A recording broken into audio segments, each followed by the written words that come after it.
Hello everyone, I'm Magick. A few years back, I interviewed a very interesting individual who, well, for that matter, everyone who I interview is very, very interesting. But it's not often that many people come across my guest, and not often that many people know so much about the topic. Crystal skulls. If you look up crystal skulls, you'll see the name Joshua Shapiro come up quite often.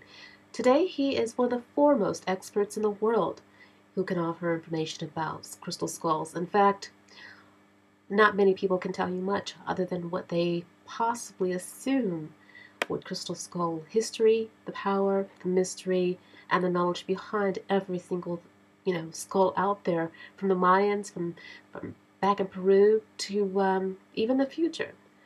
So without further ado, let's dwell a little bit more into crystal skulls because it's been quite a few many years since I have interviewed Mr. Shapiro. However, as you know, there's a lot of time and space that goes on in between when I did interview him up until today. So let's see what he has to say. Listen to the show. Are you? I'm doing well. Thank you for inviting me back, Mona. It's always a pleasure to be here and share whatever we're going to share today. Sure.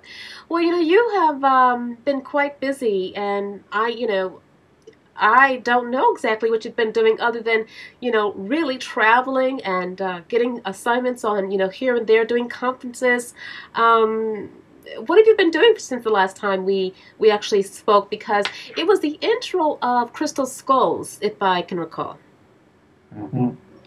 Well, I'm not sure how many years ago this was, but within the past year, we haven't really traveled as much. I have a partner I work with, my partner Katrina. We have 22 personal crystal skulls now. But basically what we've been doing more or less is just focusing in the area that we live, which is the Seattle area. Okay. So we've done some events here in Vancouver, Canada, etc. And then the new thing that we've started doing is online crystal skull conferences. So we had one in the early part of December, and then we did another one in March, and the people really loved it. And what I did is I invited other people to speak with us who were very knowledgeable about the crystal skulls. And between all the different areas that were covered by the different speakers, I think we did very well. Now, for your listeners, if they would like to see those conferences, they are online, they were videotaped, and they are available. There is a price, of course, for them, reasonable price. So that's like 4 days of crystal skull information, 2 days from each of the conferences. The other thing that's come up, of course, is my new book, which is called Journeys of the Crystal Skull Explorers, Travelogue Number 2, Search for the Blue Skull in Peru. Now, even though most of the material covered in this book did take place between 1997 and 2002, which was 3 trips I took to Peru, looking for this crystal skull in the northern part of Peru, I didn't really get, let's say, motivated by spirit to release it until the end of last year. It came out in an ebook form at the end of December, and now I have a publisher in New York City, Global Communications, who helped me to get the printed edition book out. So as we're interviewing here at the end of May, there's still less than 100 copies that have gotten out into the world. I think that this is the most powerful book that I've written about the crystal skulls to date, even though it talks about my journal notes traveling to Peru and what happened to me. You know, when you go into Peru, you go into an altered state of consciousness. So even as I was editing the book, I was going, oh, that happened to me? I don't remember that. That happened to me? And then Katrina, who was helping me to edit it, what happened to her is she said, is this the man that I'm living with? Who is this man in this book? I wish I could see more of him here. Because, sometimes when you're in the so-called real world, especially for me, I'm a very focused, sometimes I'm too serious, very quiet person. There I'm traveling and I'm talking about everything I saw and I heard. So I think there's probably other information embedded, and she thinks there might be codes, because even though I did not get to see in the physical this particular crystal skull, I still had experiences with it, and it's with me every day. I think it exists in another dimension. It's here and right now. Anytime I think about it, I feel it exactly in the same place all the time. So I think that the book coming out is kind of a sign that 2013 is going to be a year like no other year we've ever seen. So even for us in a personal way, our work is changing. Gifts literally came to us that I would have never expected to have. And even in the moment we're talking, as you know, we went through some kind of personal challenges, and Spirit just said, well, just offer this report about, the experience that you had and the information you're researching, and the donations that have come are keeping us going. So I have no idea how I've been able to do this work for 30 years. I haven't had to work a regular job. Sometimes I have to find temporary work, like again, I'm looking for that, but whether I'm going to need that or not, I don't know. It's pretty much on faith right now. But that's what makes life exciting, is you shouldn't always know everything that's coming up and what's going to happen in the future. And I think this year is going to be difficult to predict. But I do predict that either this year or next year we'll see what I call a positive 9/11, which if you're interested at some point I can say a little bit more about that. Sure. Wow. I mean, John, you said, Joshua, you said so much. It's just in that short bit. So let's just back up a little bit, because Sure. since the last time, and I should have looked as to the actual year, it was probably about 3 years maximum, the very maximum. Okay. But people have really wanted to expand their consciousness, to expand their knowledge and spirituality, to harness power, to be able to have control, that insight. And since we last spoke, I have had many people inquire about crystal skulls, and I've led them to your website. But I do believe that many people have taken other areas of spirituality as well to, within ritual. So if you could bring us back to full circle, the knowledge and power behind the crystal skulls, that would really be appreciated. Okay.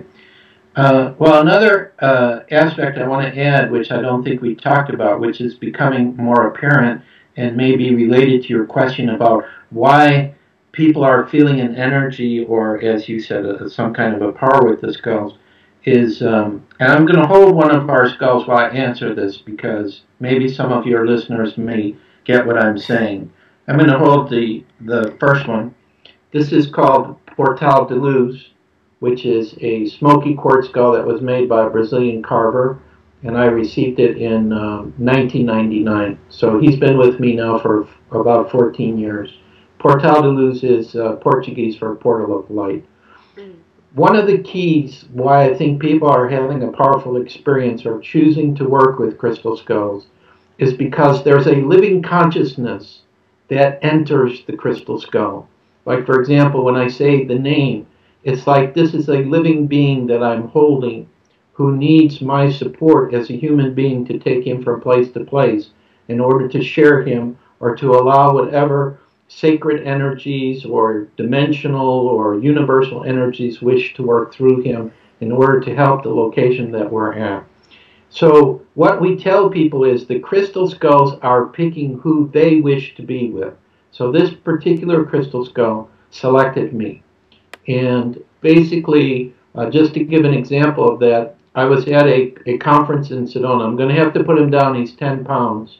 So for those who watched the Indiana Jones film where they were throwing the crystal skull around, it was plastic.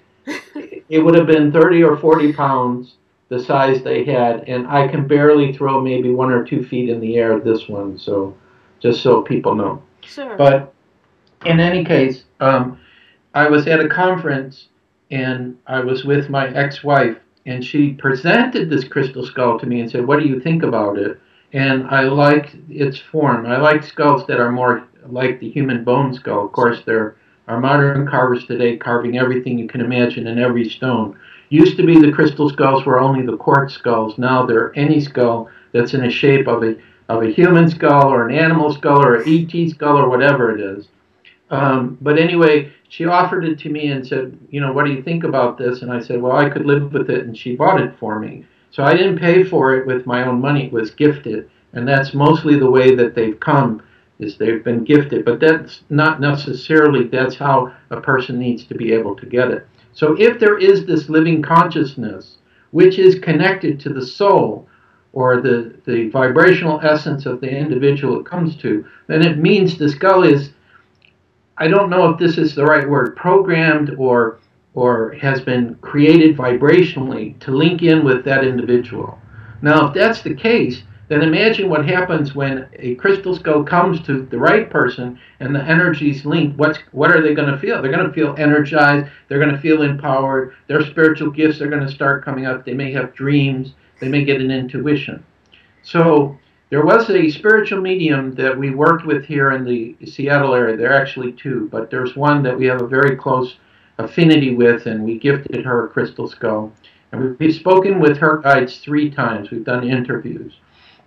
In one of the interview where we had the crystal skull sitting in front when the spiritual entity was speaking, the entity basically said, these are being tools that are allowing us, I think this was an extraterrestrial presence, that we can communicate with you more directly. Because one of the things that happens with the crystal skull is as you're looking at it, it kind of feels like you're talking to a person. Like when I look at Portal de Luz, it's not just a stone. This is a person. It's a young adult. That's how I feel his energy.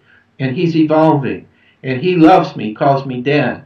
And it's like, I'm getting chills now because I can kind of feel his energy reaching out to me. Mm-hmm. And it's kind of like we have a relationship, but we also have made a commitment, I as a human being, him as a crystal skull, with his other brothers and sisters that we have, which I'll show you some other ones during our conversation, to assist in every way possible that we can. Whoever we meet, like for example, when we do our private sessions, we might have 7 or 8 of our skulls there, and the person chooses. So every different person who has a session with us, they're going to pick a different skull. They're not all going to pick the same one because each one is unique.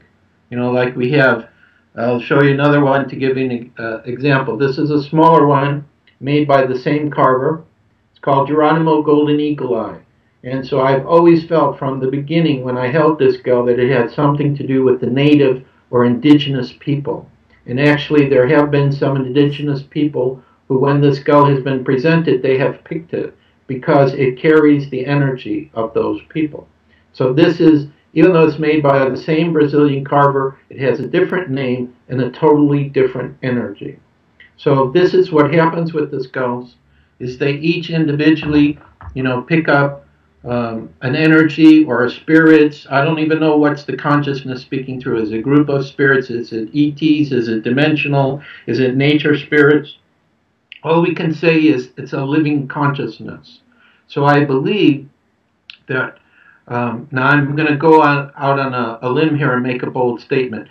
I'm probably channeling this because it's like coming into me and I have to speak this, so I just honor it. There is probably a council, let's say, that exists on a different dimension that is involved in using the crystal skull as a tool for helping humanity to awaken to the divine consciousness inside of them.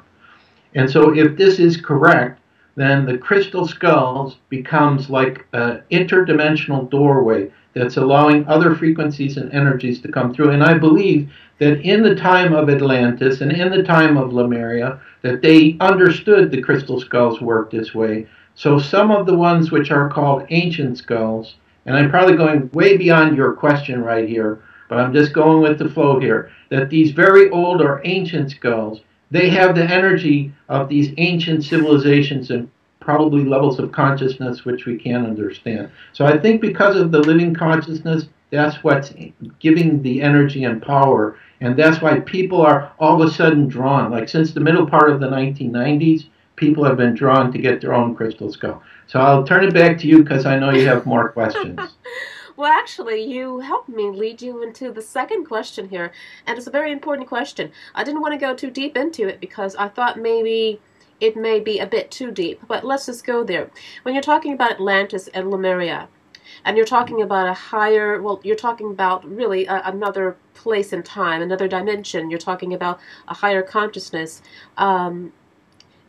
What is the oldest skull that you do have? because what I'd like to understand is, well, here's my theory. I do feel, in connection to what I have read and for what I have intuitively felt, that these are points that have been given, and conductors whereby they can be given to other people to actually communicate, heal, and possibly rejoin at some point at another time and place.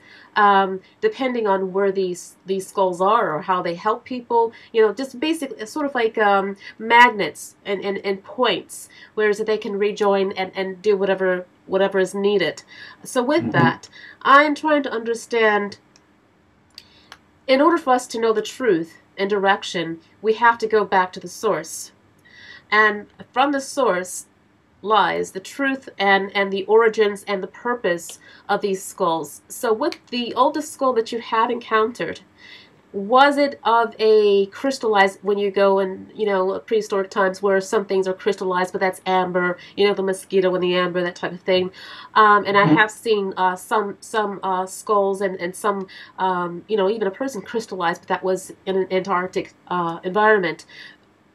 Have you seen something of a human, or even not human, of let's say, extraterrestrial essence or form that had some type of skull crystallized, and then probably the indigenous people of past have mimicked that, and then possibly there are certain ones that are actually real that have been scattered. So if you can, take it from there.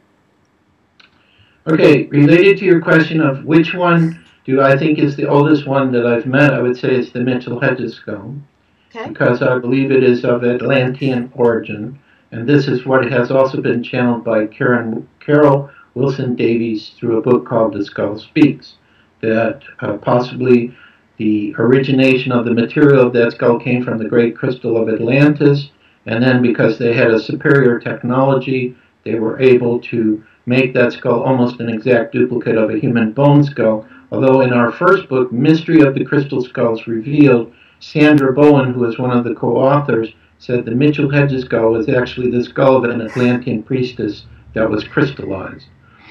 If you're asking me which is the oldest crystal skull I've had contact with, it would be the blue skull, which I have not physically met, but I have spiritually met.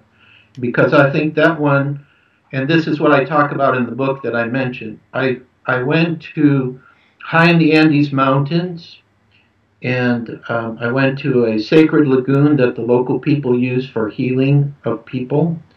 And I had many visions when I was there. I had a vision of, by the lagoon was a mountain, that there was a city. And I think the more I think about this, the more I think that the city inside the mountain was similar to what's called Telos in Mount Shasta, which is supposed to be a city of Lemurians. And what my friend Diane Robbins writes in her books, who claims to have direct telepathic contact with these Lemurians, and I've had some contact with some tall person inside the city who apparently recognizes me on a soul level, like I'm his brother or something, a long-lost brother, but I incarnated, to be a human being, and he stayed as a Lemurian in the city. I felt when I was in this area of Peru that the people in the city, in this mountain, also were similar, like Lemurians. So anyway, going into the northern part of Peru, high in the Andes Mountains, the vision was, when I walked into a certain area by the lagoon, I saw myself inside of a temple which no longer exists, because I believe what happened is when Lemuria sank into the ocean, the Andes Mountains rose, so any structures or buildings would be stones scattered all over. But back in the time of Lemuria, I saw that they had a room inside of this temple with crystal skulls in glass cases, including the blue one, and any person could come in and work with any of those crystal skulls. So the blue skull goes all the way back to Lemuria. Now Lemuria is said to have existed as far back as 500,000 to 1,000,000 years. So I don't know what the age of the skull is. See, this is one of the main questions that I try to educate people on. It doesn't matter how old the crystal skull is, whether it's a new one made by the modern carvers or a very, very old one that comes from Atlantis, Lemuria, from the inner earth, from extraterrestrials, teleported here, apported here, whatever way that it came. Each one has its own mission and work to do. And the new skulls actually are just as important because most people probably, unless they're like spiritual masters or adepts, might not be able to tolerate being in the presence of the energy emanated from the very most ancient skulls. And I think this is probably the reason why the blue skull has not come out yet, is because the vibrational frequency around it is so high that even myself, having been around so many crystal skulls, I probably physically could not deal with it as well. And that's perhaps the reason why I only have the spiritual contact with it. And now, what was the other part of your question? Well, the thing is that I was trying to get back to the origin, and the reason why is because I perfectly understand about the charging of the energy and the projection through, even a modern crystal skull. But what I'm trying to understand is if it was crystallized originally from an actual entity, being, and that's exactly how it was decided to do, or is there a reason behind the actual skull itself? Because as you know, a human form is because of the human form, the way it's made. Our form does not give us, any type of ability to do anything, and to crystallize, anyone's head or cranium, skull, doesn't give one power. So it could be a circle, it could be a sphere, a ball, crystal ball. And so what I'm trying to understand is why the skull was a skull, an entity, a person, an ET, extraterrestrial figure, possibly from Lemuria, possibly from Atlantis. That's what I'm trying to understand, because that will allow me to then help the listeners and myself to understand the power behind it and really how it's charged. Okay. The shape of the human bone skull as we have it today, and again, this is an opinion, or maybe we'll shed some light on your question, was created by higher intelligence. I believe that this shape was created for several reasons, besides just to protect the brain. The shape of it, just like a pyramid, go 1/3 of the way down in a pyramid and it starts rejuvenating metal and special energy. The shape of our skull allows us to receive cosmic knowledge and information, which then filters down through various levels of consciousness. So whether a person is going to be consciously aware of what they're receiving because of the shape of the skull is completely dependent upon their spiritual evolution and the vibrational frequency that they hold. So it's like, as you evolve higher and higher, the more of that knowledge and information that's available to every human being, you have access to it. Translating that answer, the ancients understood that this shape was important. The indigenous people call it the Godhead. So in other words, the concept is this shape allows connection to Creator, to God. Now, what I also think has happened to humanity, now this is coming from two places. One is some of the books and the YouTube interviews I've been listening to, guided by spirit, related to UFOs. And also this links into an experience that I had back in 1990, which I still don't fully, completely understand, where a van struck me and I went into a coma. But I am aware that in the 3 days I was in coma, that my living consciousness, the essence of who I was somewhere else. And I have brief memories of this. And what I've been told by Spirit is that the information that I'm reading now and hearing, I know what is correct because they showed me all of this wherever I went to. It was like a meeting or something like this. Sure. So I also believe, too, that what's happening related to humanity, as I've read, is that we have ET DNA inside of us, which means that humanity also has evolved because of contact with superior extraterrestrials of a spiritual nature, who, whether we were an experiment or a test or whatever, they wanted to see by adding part of their DNA to our physical nature how we would grow and evolve. So I think that what's happening right now is that many events that are going on, the reason why so many people are becoming more interested in spirit is a major explosion is getting ready for humanity to go into a higher state of consciousness. And what's happening right now is anything that's not in balance with the true nature of who we are, we're having to face that and to release that. So there's a lot of confusion and controversy going on, but also, let's say, and again, I don't have like specific sources that are telling me this is true. This is just intuitive insight. Is the individuals or groups that have tried to, control humanity from preventing us from evolving, that basically is coming to an end. And also, there's a lot of talk about UFO disclosure, and also more crystal skulls that are being discovered. A lot more are coming out of Mexico. Sacred knowledge. There's a book that I found at the library that was purportedly based on records written in Atlantean that were discovered in a temple in the late 1800s that came out of I don't know, the islands by Bermuda and Bimini and all of that. There was some structure sticking out, and this mystic, or I think he was a member of a secret society, knew exactly where to go, and they brought out this record and translated it. So knowledge from Atlantis is coming out. So I think essentially what's happening is that when man was first developed, he was developed in a way where we have tremendous potentials and gifts, and it's been suppressed. And now all of those abilities are coming back, and the skull is connected to all of this because it allows us to receive this information and knowledge from the universe.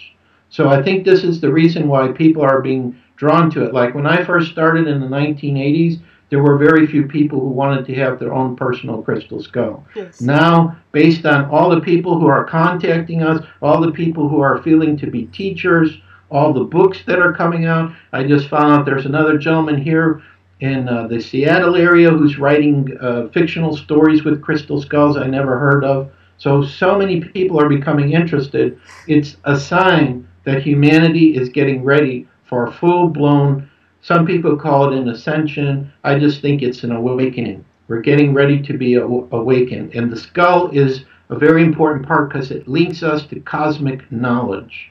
The more that we evolve spiritually, the more access that we have to that knowledge. It's the shape of the skull that allows this. It's like, kind of like an in-between door. So there has to be a reason why this council created us in this body shape, or the extraterrestrials helped to do this. It's because I believe Stan Romanek writes about this in his books. He's another UFO contact. So Stan Romanek in his books was talking about, and this is from the ET contacts he has, that the humans not only have the ET DNA, but we have angelic DNA, and there are actually extraterrestrial races that are kind of envious of us and concerned how we're going to evolve, because the potential inside of us is huge and tremendous. So I don't know if this answers your question, but I just see it as a connection with God, and then probably the Atlanteans and Lemurians saved the skulls knowing that they would help humanity as a sacred tool in the future, like the indigenous people who honor them. Sure. Well, on that take, because of all the spiritual explosion and then the thirst for so much knowledge and power, both, let's just say, good and bad, what is your opinion and take on all of the fashion industry? And there's so many schools. You can go to any type of store and find skulls. Skulls with crystals, skulls with pink flowers on them, clothes with skulls, scarves with skulls. What is your take on that? Because I mean, it's one way you would think it would be very gothic to put it on you like that, and another way you would think it would be very dark. To some people, and another way you could depict that as being very spiritual and trying to bring the connection of power. So what is your take on why the explosion of the trendy, but it doesn't look like it's trendy, because it appears that at first it started, and then I thought it would go away because I thought that, people, many people are just always asleep and they never catch on to anything like that. But now it's an explosion, whereas that you see it on lots of print. Well, I think, first of all, in the early days when I started with the skulls, of course, there was a lot of, this shape is dark and doom and evil. And I think the reason for that is because in the past, pirates have used the skull, poison, they used the skull Yes. as a, warning. So people subconsciously just kept seeing that image and assumed that, it was dark. But I think the reason for its darkness is because the priests, probably in the Mayan or Aztec or Toltec times or whatever, they understood that the image of the skull or the shape of the skull was power, and they didn't want the people to be able to work with that power, so they projected it as something only that they could work with. And now I think what's happening is the true nature of what the shape of the skull represents. It's starting to be seen more in a positive light, because why is it only the skull in our body is evil and the rest of the body is okay? No, the whole human body is a gift from God. It's gifted to us so that we can experience the earth. It gives us the ability to be more intelligent and wise than the other life forms here, the animals, the plants, the minerals, etc. So I think what's happening is that the interest in the shape of the skull is a subconscious trigger that this power tool, or this sacred tool which has been sacred to many cultures in the past, that something's happening inside of people and they're kind of waking up to it. I mean, why did Spielberg and Lucas decide in their last Indiana Jones film that they wanted to have a crystal skull? Even though they didn't portray the crystal skull, let's say, as it really is, there were some aspects that they Sure. did which was good. Plus, also, it gave a lot more people, more awareness. Like when I would go through the airport and they would see that, you mean to tell me crystal skulls are real? You see, so Yeah. so I think what it is it's a symbol of humanity awakening. Because you see, when I saw my first crystal skull, which was an amethyst crystal skull, which was kind of like a young child-sized skull, the message was the crystal skulls are vital for the future of humanity. What are you going to do about it? Now, that was just looking at a picture of that skull. But I started vibrating inside even from the picture, because my soul remembers the importance that the crystal skulls have played to humanity in the past. So I think what's happening is, yeah, so one of my kids, I call my kids, just said, remember, we're like little mobile energy vortexes. And now, since there's so many people that have them, think about how many little energy vortexes are all over your planet right now through our family. So do you get what's happening here? Is Sure. as humanity is being reconnected with the understanding that the shape of the skull is a very positive, powerful symbol that is activating inside of us who we really are. These crystal beings and the consciousness that's working through them is able to go all over the planet everywhere. Like on the 13th day of every month, at the 13th hour, we have our World Peace Meditation. Well, I never know how many people are participating, but I guarantee you we have people on every continent on the earth who are doing that meditation once a month. And every time we do it, it feels like we're building on top of the energy that has been built from all the prior meditations, which is probably over 50 now, because they started in 2009. So Wow. that's what I think the reason is that people are being drawn to this is subconsciously they know this is a positive symbol that's about awakening to who they really are. Sure. Well, with that, you've got quite a many crystals yourself, and is it 12 you've got? How many do you have collectively? I think I think right now we have 22. 22. Okay. All Right, right. but the number doesn't really matter. Okay. Well, if the number doesn't matter, why not just have one powerful one, or one that actually that you actually channel through? Because 21 other ones said they wanted to be with us to help I us with see. our work, and I we see. didn't say no. I see. Now, each crystal that you do have, and each Mhm. crystal that one receives from you, or each a crystal that one has, um, could it be a let's say a particular? Is it a connection to a massive source, or do you feel that each source is individual itself? Because what I'm trying to understand is, you mentioned they're all around like children and family. I can understand that because I do see and feel that it's that energy and that connection from another dimension that communicates through the crystals through to you. So with that, do you feel that at some point they may disappear into one huge source? Or do you feel, that at this moment they're always contained? Because it's almost like having a genie within a bottle, in other words, but it's a source within the skull. Do you feel it's going to disappear at some point? So to some huge source? Because I'm trying to understand exactly why a superior source would actually encapsulate themselves within a containment of anything. Well, related to the last part of your question, I don't think that they're like trapped.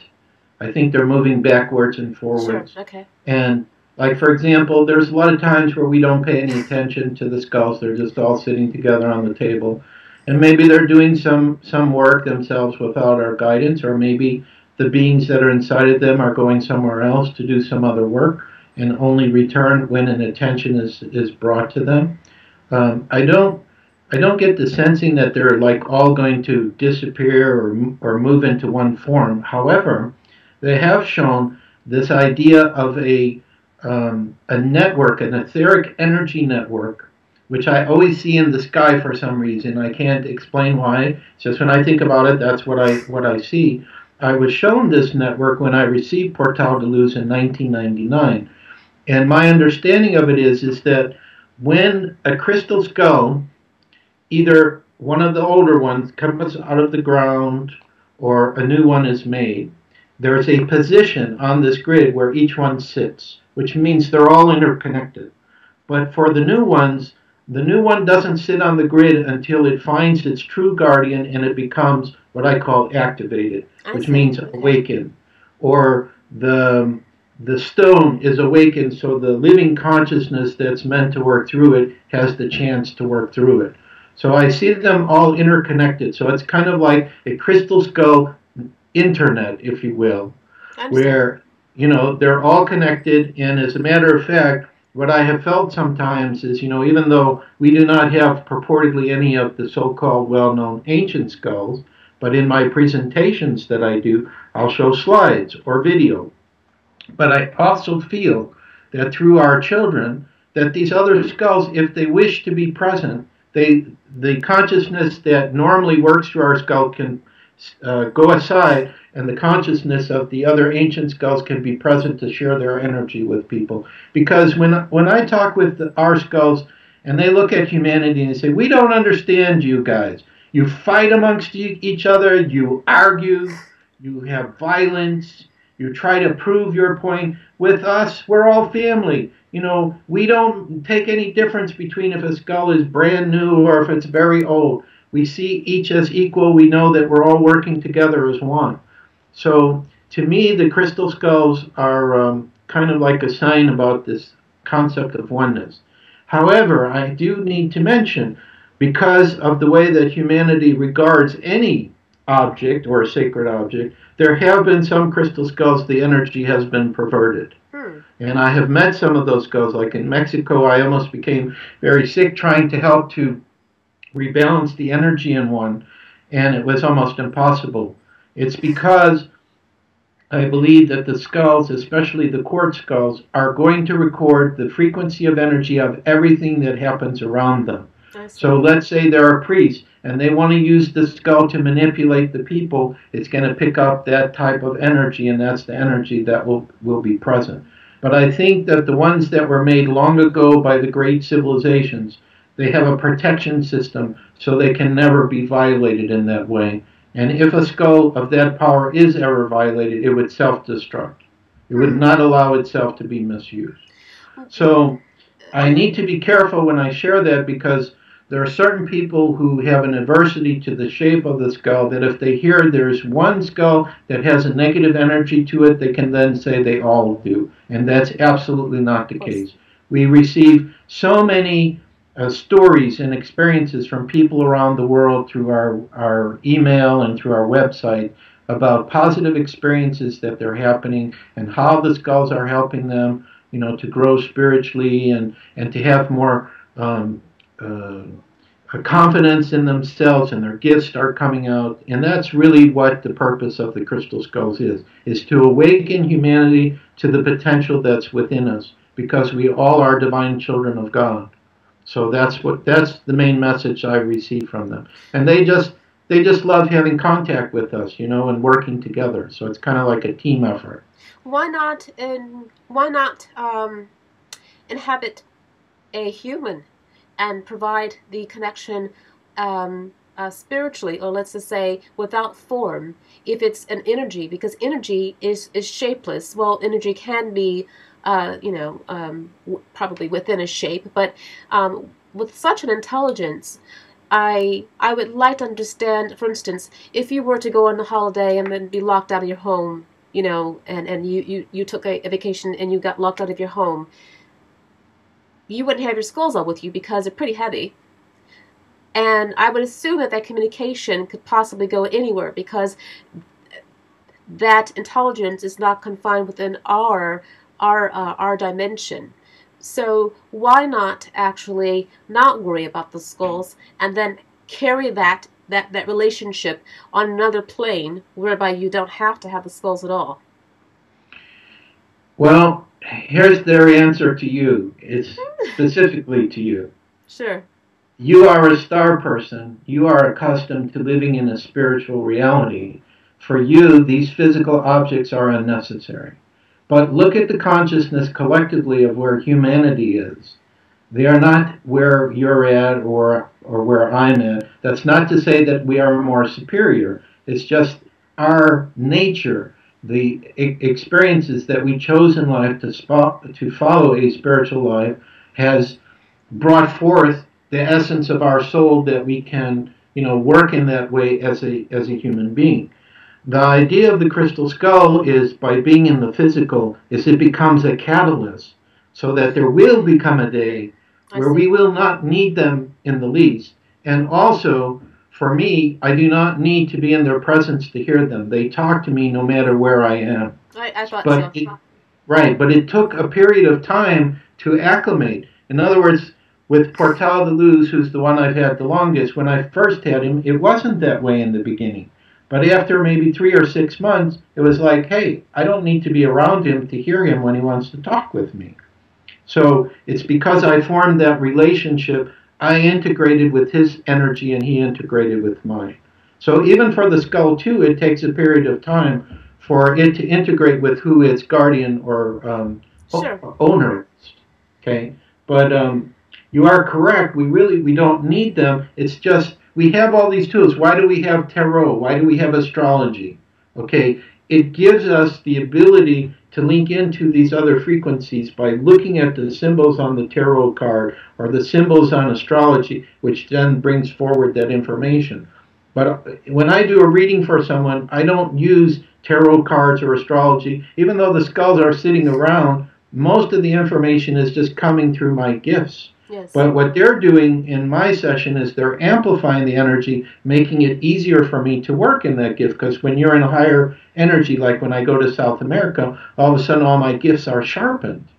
Whereas here in the United States, and probably the same for you in England, being bombarded by the radio signals and the internet signals and the TV signals and everything, it's going to be harder for you to have your gifts fully open, being physically bombarded by all of that.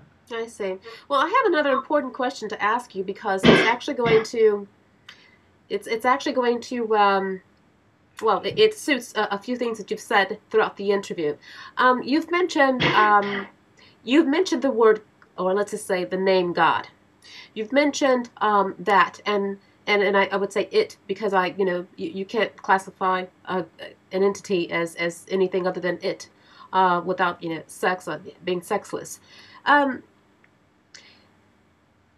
The crystal skulls and the knowledge that the crystal skulls give, the spirituality that many religions, many paths offer,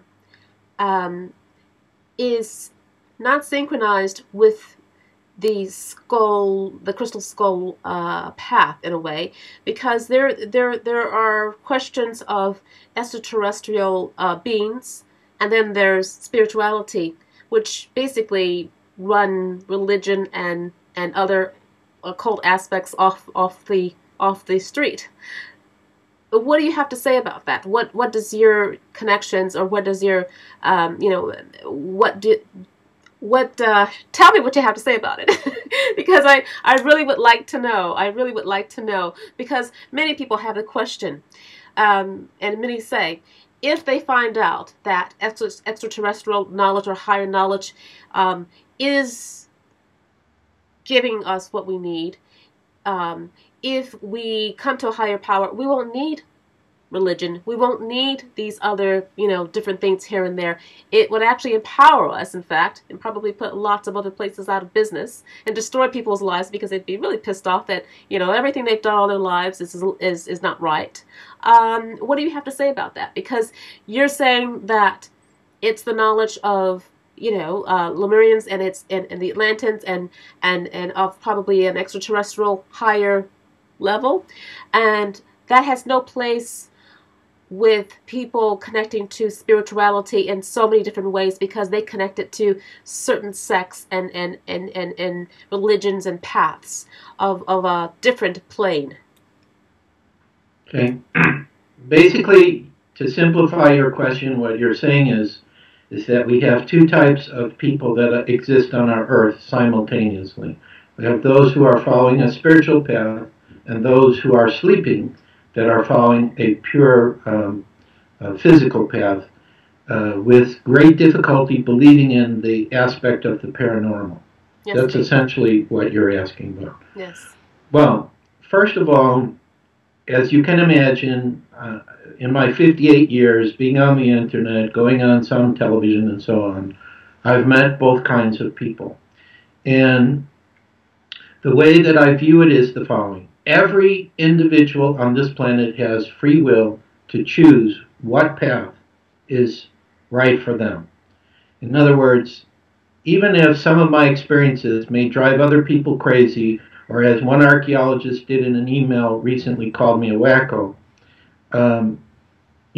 if what we have to do is we just have to respect each other. Now, what I think is unique about planet Earth that's not the same with most other planets that exist in the universe. And when I say this, I no longer think we're at the point where we say, do extraterrestrials exist, do UFOs exist or not? There is so much overwhelming evidence for the existence of extraterrestrials and UFO, I'm bypassing that question.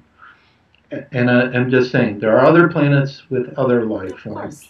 Probably even in our solar system, but maybe on a different dimension than where we are. Most planets, they don't have this variety that we have here with all these religions and all these philosophies and all these cultures. They basically have one that everyone agrees to.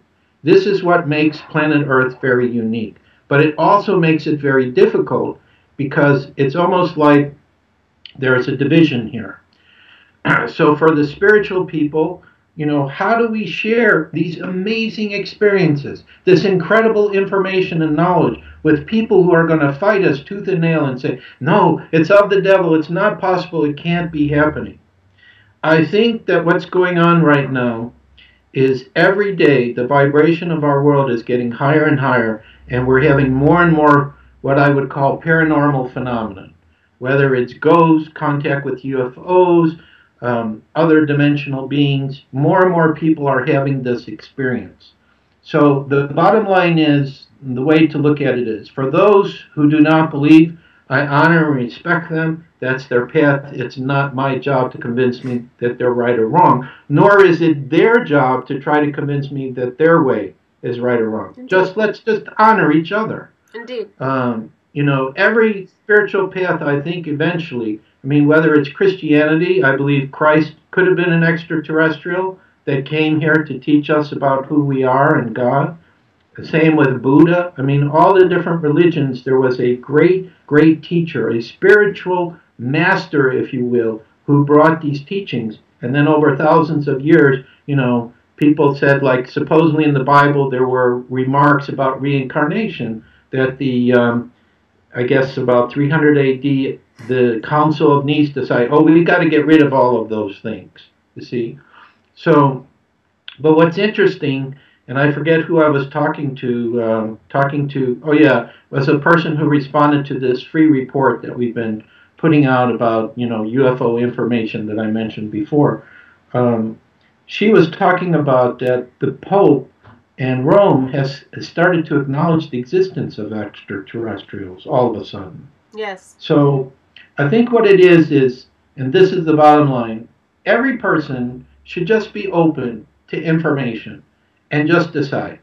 You know what Joshua's talking about? Forget it. Doesn't make any sense to me. And that's fine. That's perfect. Or another person might say, you know what Joshua's talking about? I get it. I know exactly. I had this experience, that experience. So this is the way that we have to view it. Now the spiritual people that I meet in general are coming from heart energy, and so they're saying, I'm not going to have arguments with these people. I'm going to bless them. I hope they have a happy life. I hope that what they believe in will bring them joy and happiness and peace. On the other side of the coin, for a lot of spiritual people who have trouble with the monetary system, as my partner and I, sometimes we go up and down with this as well because we're focusing on our spiritual work. We're doing a work that society may not understand completely or support completely. Then they have to figure out, well, how can I have a balanced life where I'm being spiritual, yet at the same time that I can be comfortable in my physical reality? Well, we're going through, I think this is the reason why my soul set this up, experience where we have to be more on faith and not totally know how are we going to make it from month to month. Because when I look at the financial requirements of what's coming up, I have no idea how it's being met. I didn't know how it would be met this month, but yet Spirit said, send this report out and ask for a donation. The donations took care of it. So what I'm feeling is in the year of 2013, we are going to start moving more toward working together, helping each other, respecting each other, being more in the spiritual, and the material aspects of greed and fighting with each other and trying to convince each other and everything, that's changing. Okay, it's shifting. Now, there's one other comment I want to make, which comes from one of the mediums that we work with. And every time we talk to the medium always says the same thing. There are going to be two Earths that exist now, actually. There's the physical Earth that we find ourselves in now, but Earth is moving towards the fifth dimensional consciousness. And according to what I heard, this being is called Simeon.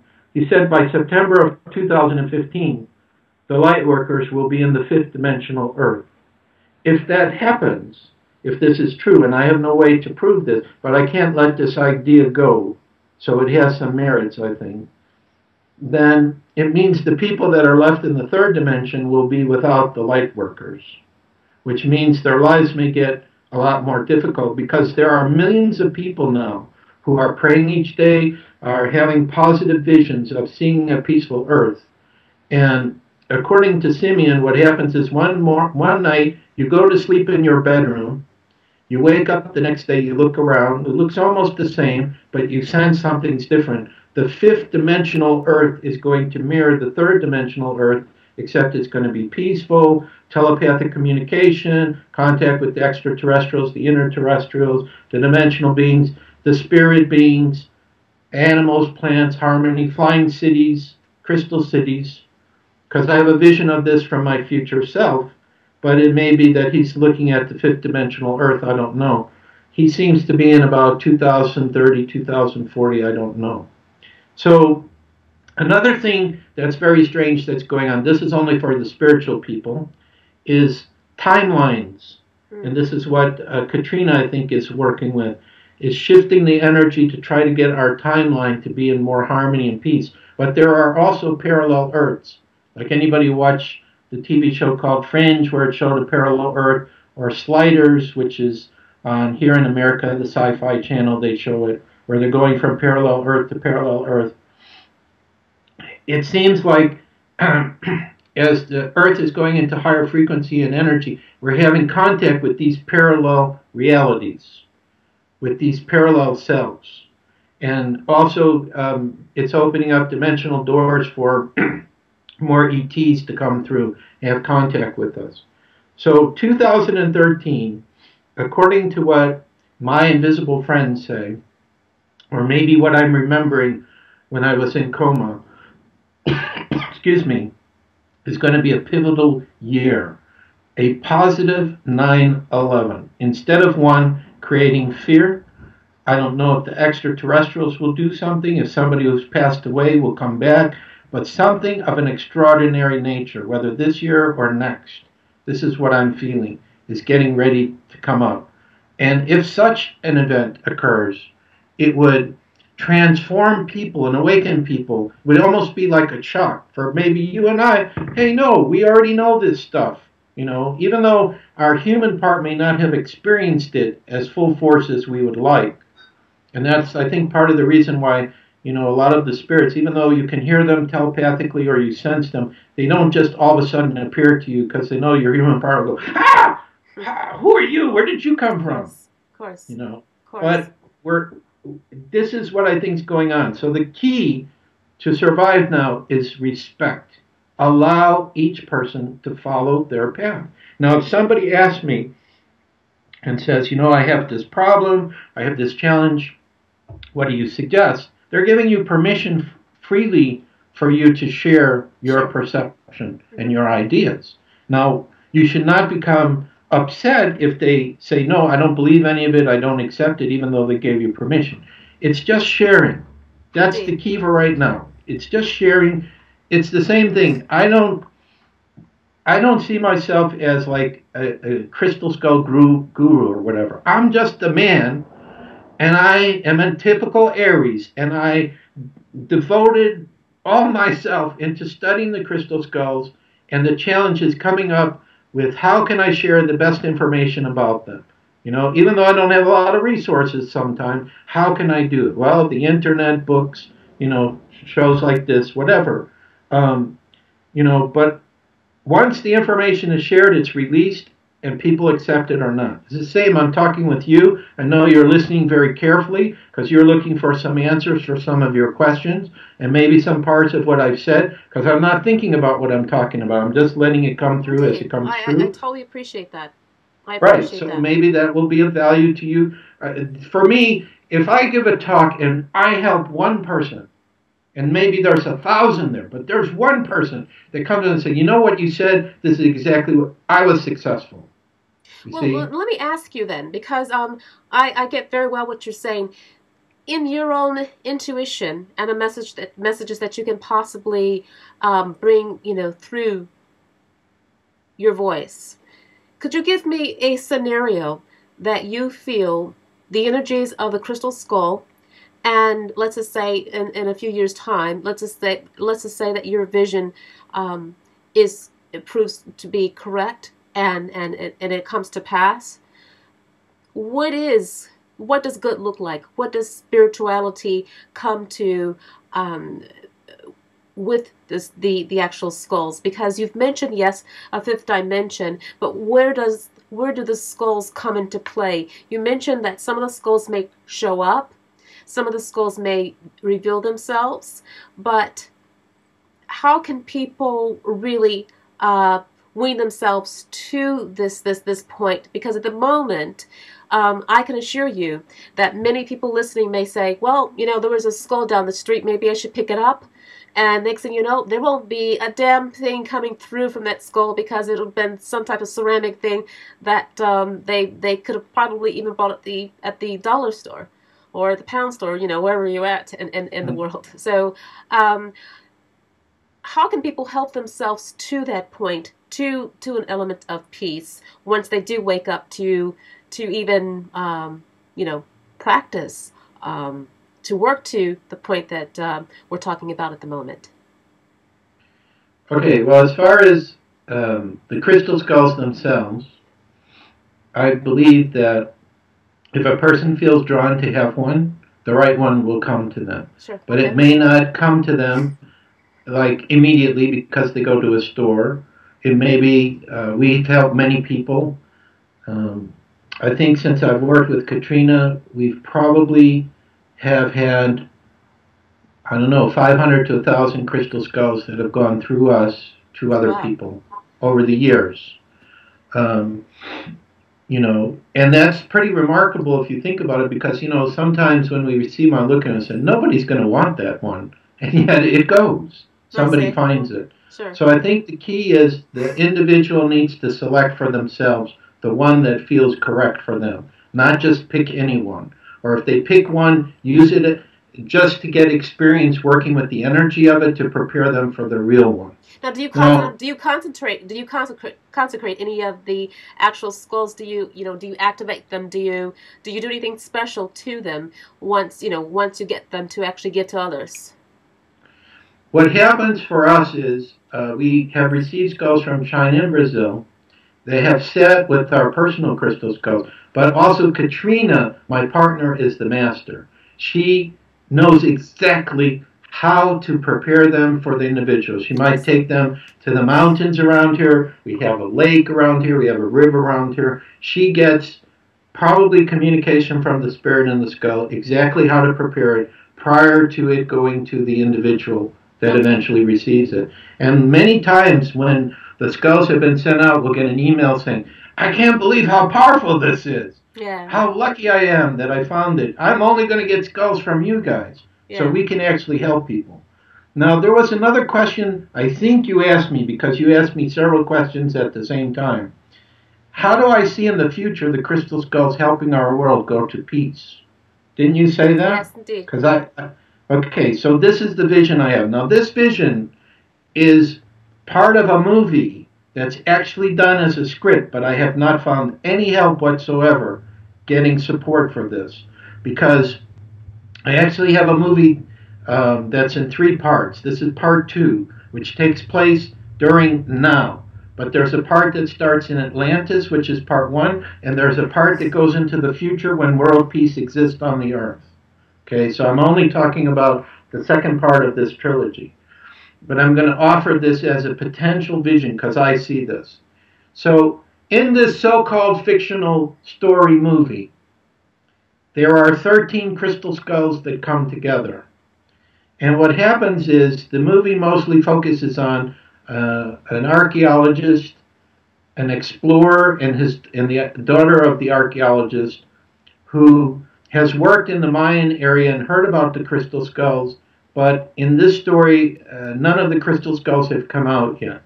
And he wants to go back. He's getting old and he wants to find it. So he tries to find it. And then, of course, you have criminals and a black magician who are trying to prevent him from finding the skull and so on. But the bottom line is, where the movie ends is this skull, which is the middle skull, is brought to a place in Brazil. And there are 3 other indigenous cultures, I think Native American culture, the Mayans, and culture from Peru, maybe linked to the Inca, let's say. Each of those cultures have access to 4 skulls. And they know they have to go to a sacred place in Brazil, which I use Alto Paraíso, which means high paradise, because that's one of the places I've been where I didn't want to leave. The energy there was so amazing.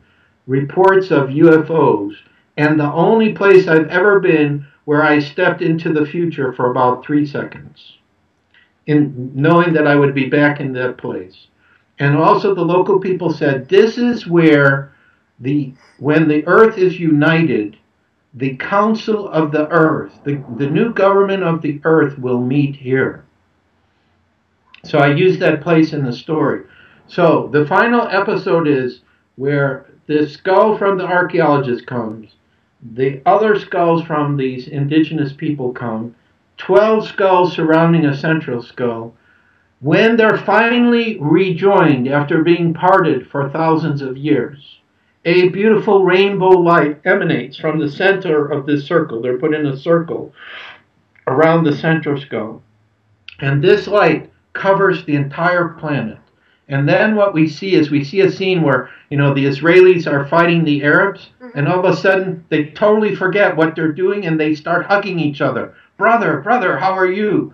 Because those 13 skulls coming together in this time and this place are the catalysts which take the earth into the higher vibrational frequency, which brings peace, love, joy, all the things that we visualize could be possible on the earth happens instantaneously. But it's only when it's the right moment and the right set of skulls coming together that this happens. So that's what I see happening in the future. Now, which of those crystal skulls they are, if it's this blue skull and it hasn't manifested yet because it's not the time, if it's those skulls that were in the glass cases I saw in the temple in Lemuria, I don't know, because I think there are multiple sets of 13 skulls that exist. I know one group in Guatemala talks about 52, like they have 13 and other indigenous people have 13. I don't know, but there's something involved in the evolution of humanity of the one surrounded by the 12, the Christ and the 12 apostles, the Levites, the priest of the Israel and the 12 tribes of Israel, 12 planets in our solar system around the sun, 2 behind Pluto and 1 in front of Mercury. Sorry, 1 behind Pluto and 2 in front of Mercury we can't see because of the light of the sun. So that's what I could see as a possible scenario. But the thing is if this indeed is what's going to happen, we human beings have nothing whatsoever to do with that gathering. It will happen by itself when it is the right time. Sure. So it's the same thing with the blue skull. If I'm supposed to be the one that's going to meet the skull and present it to people, so be it. Or maybe that skull will literally apport and it'll just appear one day out of nowhere. I don't know.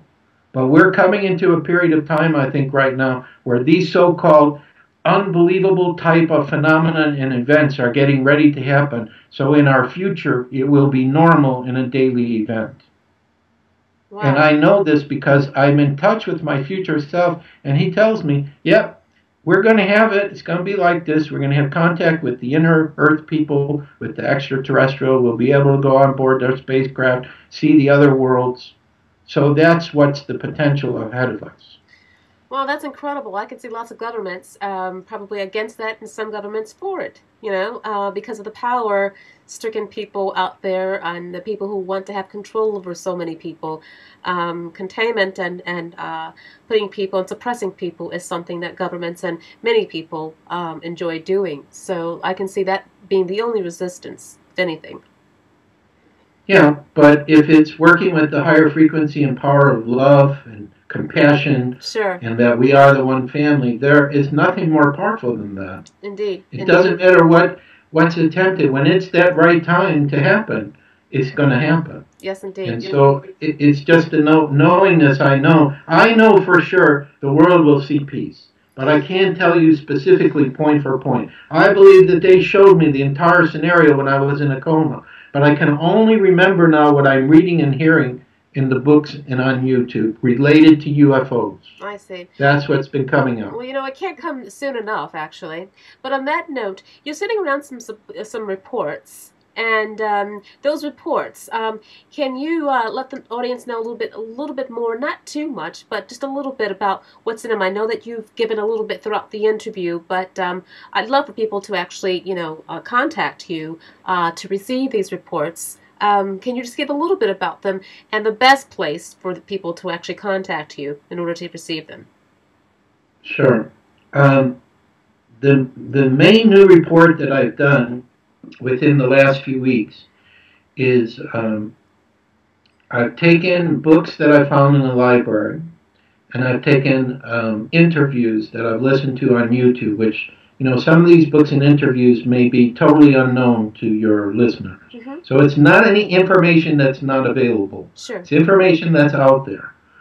But what I'm offering is, and what I believe, is that the information contained within the books I'm recommending and the interviews is what I was shown wherever I went in the coma. Sure. And that's the reason why I know there is a great truth to it. And what I think is if an individual decides to explore those sources, that it will bring more clarity for them. Now, what we're doing is we're offering them by donation, which means that There are some people who probably never pay for them. They may not find them of value, and there are other people who do. So we're just kind of going with faith and trusting that. And for people who offer us a good donation, I have some extra reports, one about Atlantis and one about the Hollow Earth and Telos. So I just gift those reports. There also is information contained inside the report how to make the donation, as well as links to our Crystal Skull websites that we have too, so people can look, because we have a free ebook and a free newsletter that we offer besides the new book that just came out. And the main website I would give out for that has links to everything is crystalskullexplorers.com. And if they want to get the report, it's the same with the email, crystalskullexplorers@gmail.com. So, and I'm sure, you'll put that up in the interview so they can see that. But as you said, if they look under Joshua Shapiro or Crystal Skull Explorers on the internet, they find us. So. Yes, indeed. And I think you're being very modest. You're saying you're not a guru because you're the best out there. I look up Crystal Skulls, and your name is all over the internet, and that's a good thing. I believe that they've chosen you, and not the other way around, because it's this attraction, and it's for a reason. Everything happens for a reason, as you know. So that's good. And going forward, you mentioned also too that you have a book, or the book that you're planning, or the book that you are really putting forward. There's so much going on with you.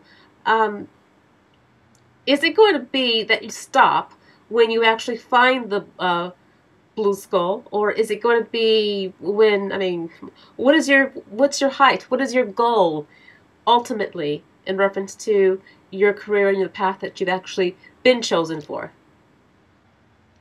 Well, I don't think I'll ever stop. I think if you talk to other people who are Aries, they would get bored. Yeah, it's hard for me to just relax. Yeah. It's like on the internet, I was talking with people because the donations helped us so much.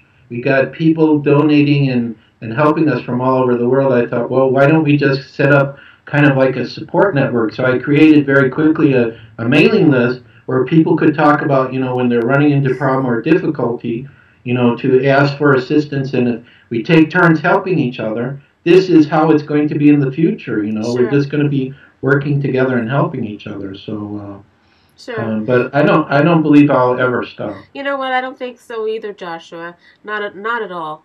But with that note, I'd love to have you back, a little bit later on when you've actually visited some other places, and I'm quite sure you're gonna find that blue crystal skull, but I don't think you're gonna have time for me at that point. Well, you just never know. I think when the blue skull comes out, it's going to mean that a lot of other skulls are going to be coming out too, of a similar nature. And I think when it comes out, the world will be either at a time of great crisis, or will be much different than it is today. So I'm expecting something magnificent to happen this year that will forever change our lives, but it will be in a positive way.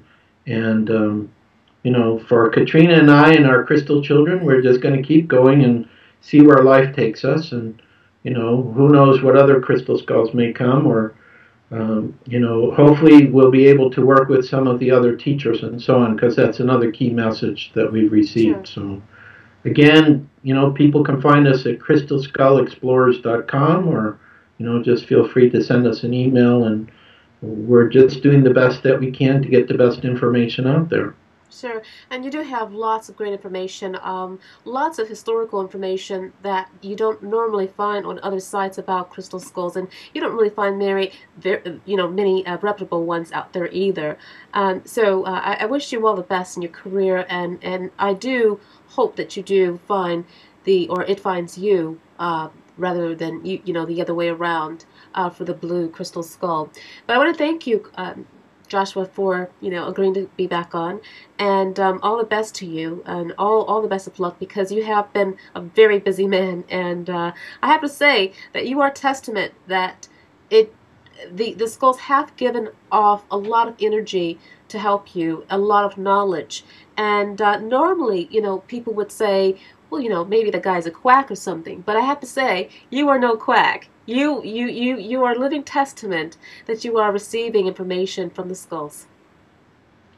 Right, and this is the oldest one we had, which I didn't get a chance to Oh, show you. It's called Tachula. It says it was from the mines, even though it was found in when they were building a dam in Mongolia. oh So wow. Oh, these are really? protector skull, and as you can see, it's a different type of stone. Where I think it may be quartz in the front, and then it has this kind of raspberry color in the back. So this is the oldest one that we have You know what? I right have to now. say that the first one that you brought up, and this one, the first one and this one, have actually projected some energy that I felt already. So that's very powerful. It's got a lot of power in your place. Right. And then lastly, I didn't show this one. This is the only blue one that we have. This was gifted Is to that us lupus? by a friend in the northeastern part of the United States. It's lapis Yes. lazuli, Yes. Right. and probably was made by a Chinese carver.